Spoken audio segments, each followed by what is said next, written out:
Hello guys, and welcome back to the Game Changer Show. We haven't seen each other for a long time, but here we are. My name is Juliana and I'm digital marketer at Seedify team. Today we have a guest, founder of Doge Pound NFT collection, Kyle, also known as John Lemon.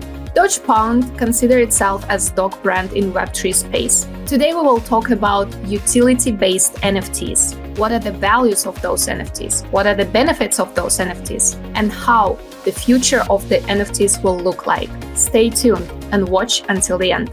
Hello, Kyle. How are you doing? Good, doing well. How are you? I'm very well. Thank you very much for joining Game Changer AMA session. I'm super honored to see you here. Thank you very much. And as I have mentioned before in the intro, that the topic of this session is utility-based NFTs. And to start our conversation with, first of all, I would like you to introduce yourself more in depth for our audience so they get to know like who you are and what are you doing and how did you started your journey in crypto space and NFT space.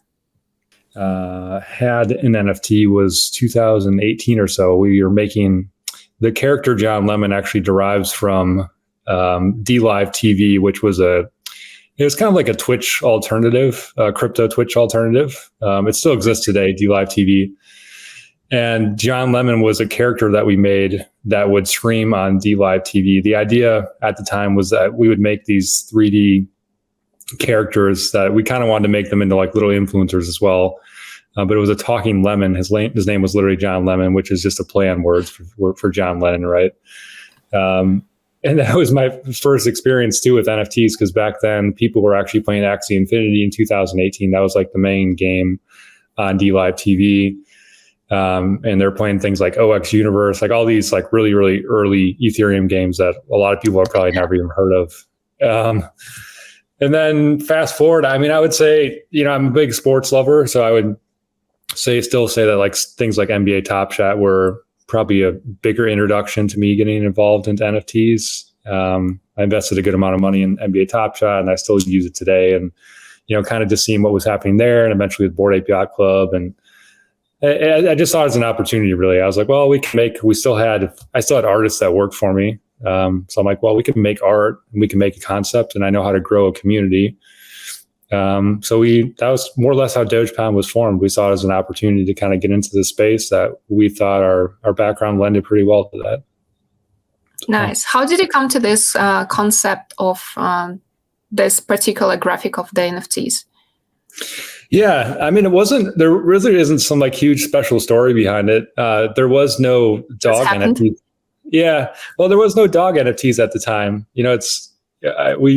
We felt kind of scared after we had made all the artwork and we were about to launch. And then funny enough, like the Bored Ape Kennel Club came out and then a couple other dog projects were like, oh no, like we're not going to be the first, big dog project anymore. In the end, it didn't really matter too much, but at the time it was just a fun combination of, okay, what sort of dog artwork can we make that can be relatable to a lot of people? So that's why we chose, the famous meme Shiba Inu dog. And I kind of like what the Dogecoin community stands for as well. Do good every single day. They don't take themselves too serious. I mean, not to use a pun, but they kind of are an underdog as well and strong on social media. So it was a mix of all those concepts that we kind of pulled from just to make the IP of what Doge Pound is today. Yeah. Nice. Interesting. Okay, back to the topic about utility-based NFTs. Yeah. I just would like to touch base a little bit and correct me if I'm wrong. As I understand correctly, it's completely different from just normal collectibles, and utility-based NFTs, they actually have some value for the users. It can be like pass to some game or metaverse, or I don't know, some maybe passive income for the users if they hold this particular NFT. And as you know, that bear market has affected the crypto space and the NFT in particular. And I believe it transformed the industry a lot. So what do you think? How do you see the bear market has affected NFT space? And is it like more in a positive way or more in a negative way? Yeah, I think some of both. I mean, maybe just start with the positive. I think it kind of weeds out some of the people that maybe weren't here for the right reasons. I know you've seen there's been a lot of NFT projects and concepts that have kind of died off now because, the same hype. I invested in most of it, unfortunately. Well, it's funny, like back then it's like you almost could have, bought any sort of NFT project and it was successful, right, in the bull market. But I think this just puts more of a filter on like, okay, which projects are real, which ones want to stick around and actually build things when things aren't always just super easy. So I think overall that's a pretty positive aspect of the bear market. It can weed out a lot of these things, and the projects that really are high quality kind of rise to the top. It becomes. I feel like during bull market, people more focused on the graphics and like it more like if it's hyped picture, okay, I will buy it. But these days, people actually like looking at the value, like what can I get extra from these NFTs? And I think this is a great thing because now creators can actually give you something extra, give you some value from this NFT, not just graphic, not just picture, not just some collectible that you will look at it for a couple of minutes and then you will forget about it. Yeah, I agree. And I think overall, actually, we can still say that like the artwork can be utility, but maybe just, to kind of hammer down that point, maybe you have to take it to the next level. Like your artwork's got to be able to do a lot of things or just stand out in some sort of way rather than just being a cool piece of 2D artwork. So I think there still can be exceptions, but yeah, I know we want to focus on more than just the artwork itself today too. Right. But still, do you still think that graphic matters? Maybe in some cases. I think so. Well, here, just to give you a perspective of like what we think at the Doge Pound, for example, if we really believe that, the metaverse is going to be all of us using our avatars or having some sort of digital character that represents us in these online experiences, a big focus for us right now is elevating our IP so it can do a lot more things. So it's not just like a static image. It's not a static 2D image. You can actually make content with it, or you could actually talk as your Doge on this call or on a FaceTime call or a business call, or you could bring it into a game, or you can do like we have AR. So you'd be able to see your Doge walking around on your, let's just say on your kitchen counter. So I think if that's really going to be, for some of these brands that might not be their focus, but for some of these maybe brands that are more heavily focused on IP, I think being able to do a lot of things with your collectible, your artwork is really important. So it can actually be, be your character or be your identity in the metaverse, but that comes with advancing it on a technical side as well. I'm actually kind of proud that I'm at Seedify because like we are constantly building, especially like during this horrible time. Yeah. I'm literally crying every day because of market, but Seedify is like building things. And like we just had the first snapshot on the AVATAR NFT collection. Yeah. And we have cool benefits for this. It's not just PFPs with, I would say, very nice graphic in steampunk style, but it also has many benefits. Like it's a pass to Metaverse/game. And also like the holders who will have those NFTs, they can get some random drops from our INO projects. And there is some discount fees for the commission and so on and so forth. I believe this is like real utility NFTs, and Seedify is doing a great job. To know more about AVATAR NFT collection, please follow our Medium account and Seedify Twitter account. And also we have a second snapshot in October. Now, can you please tell me your opinion, like what are the differences between NFT project that been launched during the bull market and NFTs project that launched at this difficult time?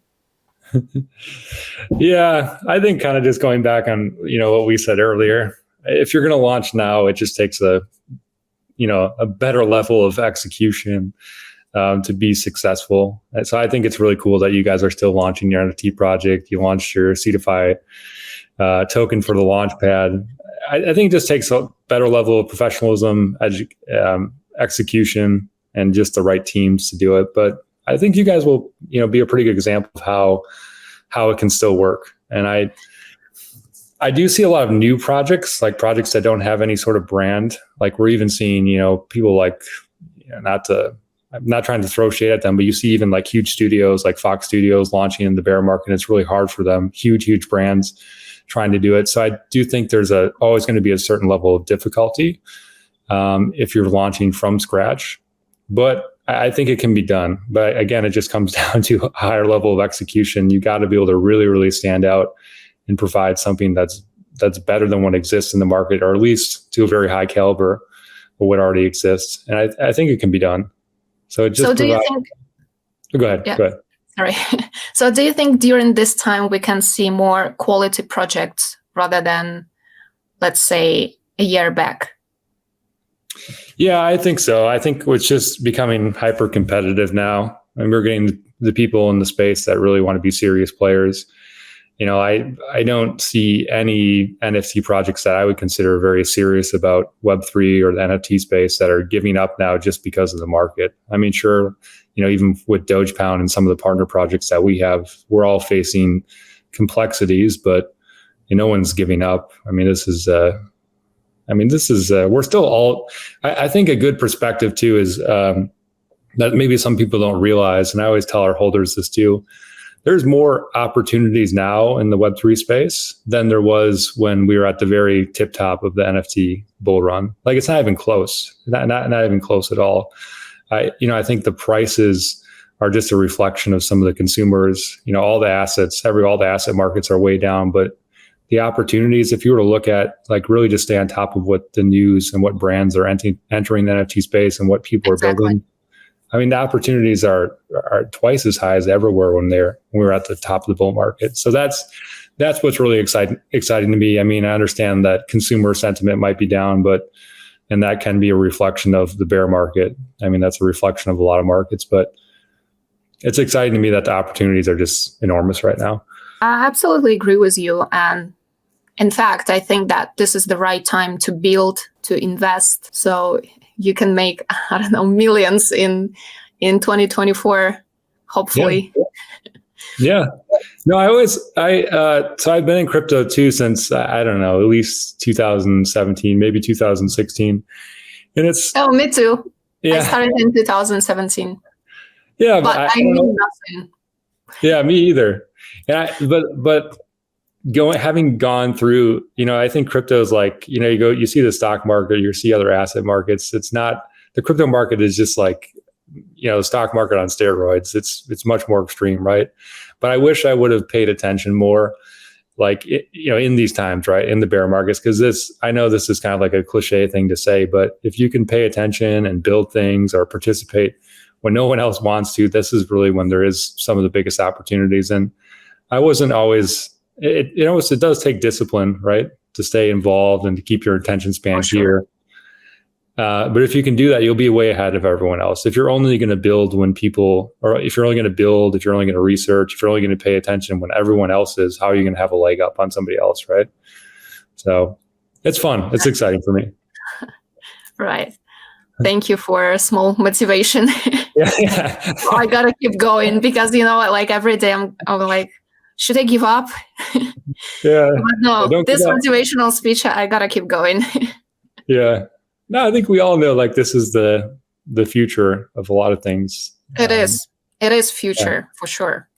Like, just look at how many countries already legalized crypto, and like there is no way back. So it is future.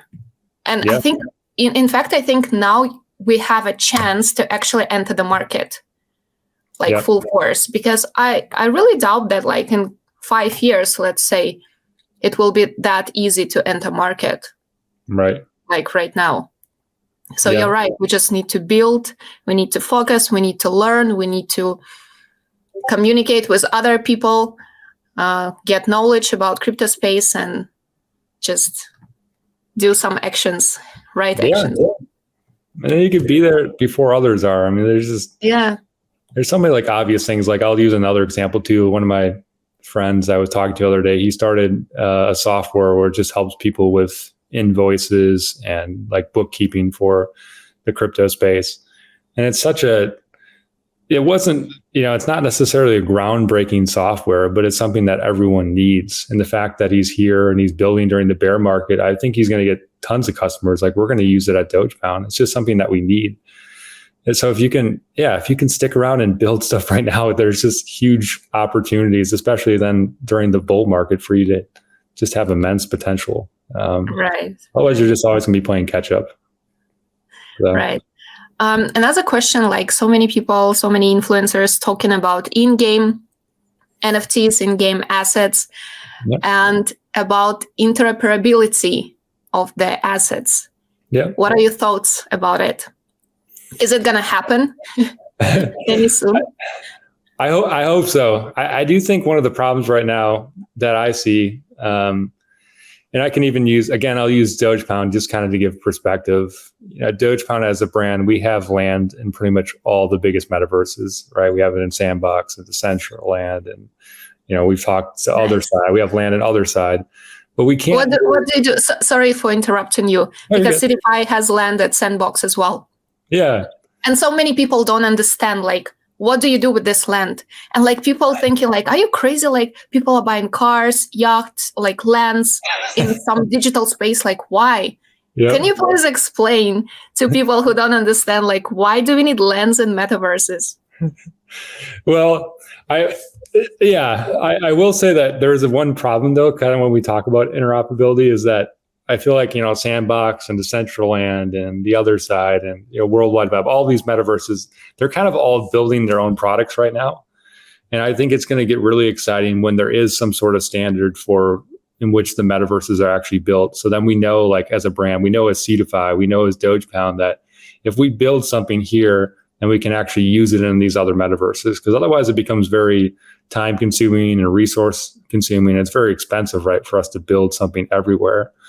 So I do think it's coming, but I do think there has to be a standard in place too. Like, everyone has to build towards some sort of protocol, some sort of standard where everything is interoperable. And maybe we're closer than I even realize. I can't say that I'm someone that's super, super active in building things necessarily in the metaverse per se.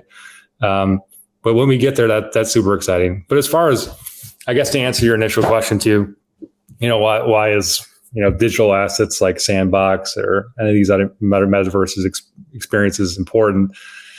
I do think we'll get to the point where, again, we're trying to envision what a metaverse looks like, right? But I do think at some point we will literally be putting on, whether that's headsets or we're just at our computer playing more of a gamified experience, we'll be in there and you'll be able to own a piece of land within these worlds. Like, imagine being able to own some sort of storefront, and let's just make an extreme example, like Call of Duty or something like that. When you're walking around, it would have immense potential, right, for Seedify to have a storefront there, to be able to have an experience for their customers to do things, and you actually own it, and you can do things. You could sell digital goods there. You could have a marketplace.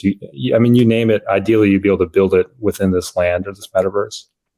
So I actually read an article a couple of days ago about building business in a metaverse. So you can actually like open your gallery, like NFT gallery, or you can open some offices, because as I know, again, correct me if I'm wrong, Meta, Facebook, they have some virtual offices in metaverse where they can actually, employees can see each other, like gaming avatar, and they can have some meetings or whatever. Mm-hmm. So I think like it's actually nice for the people who cannot build something in real life. They still have chance to build something in digital world, because at this time it's still cheap, let's say, because we're still early at this space. Yeah. And I believe in a couple of years it's going to be more and more expensive. Yeah, it's exciting I don't know. A lot of it's like, I hate to say it, but a lot of it's almost like hypothetical right now, because no one's done a perfect example. That we've had all these, I know people even talk about like going back to like what is called Half-Life or Second Life. That was a metaverse in a game many, many years ago. But I don't know. It's fun to kind of visualize maybe what the extreme example of the metaverse looks like. Is it like what's that movie that we all watched? I can't recall it offhand. Yeah. First player, something like that. Oh yeah, Ready Player One. Is that it? Yeah. This one, yeah. Ready Player One. Does the world look like that eventually? I mean, maybe. I guess. I feel like, yeah, like for real. Just look at the world right now. I don't know, it's crazy.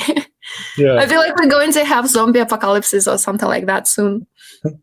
Yeah, if we want to look at like that as the example, then I think people could easily visualize of how if you owned a piece of digital property within that world that's super popular, how it could have a lot of value and you could do a lot of things with it.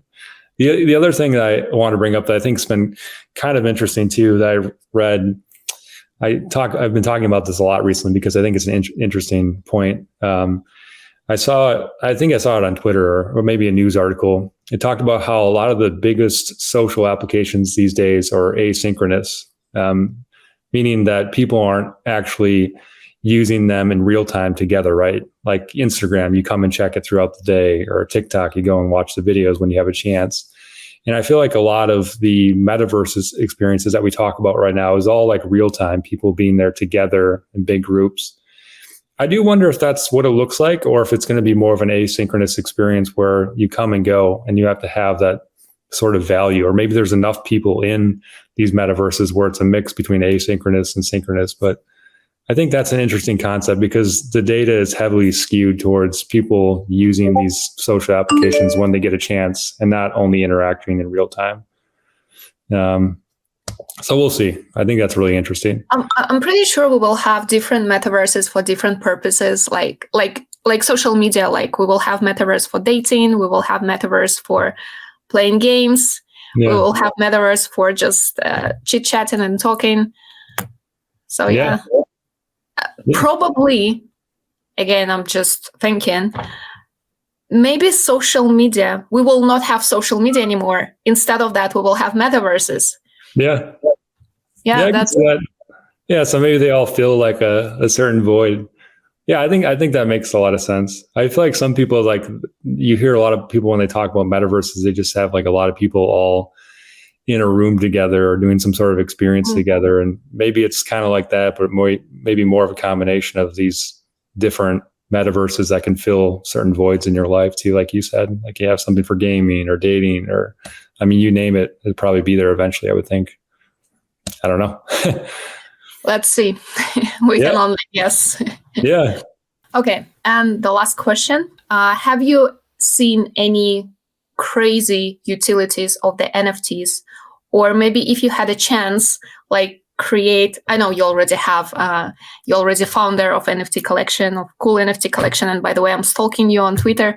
If you had a chance to create NFT collection with some crazy utilities, what it would be?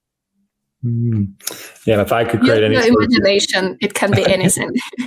So I know this might not be like a super exciting answer, but what I look forward to someday is being able to literally go down the street to a shop or a brand that we all know, and you can use your NFT, or people start to use NFTs, but they don't actually even know that they're using them. I think that's when the utility and NFTs become the most powerful. I think to me, NFTs is more or less just a buzzword, right? I think eventually people will just have these NFTs. They'll be using them through loyalty programs. They'll be using them for online experiences, but they don't necessarily know that it's blockchain based, or you don't even necessarily have to understand what the technology is.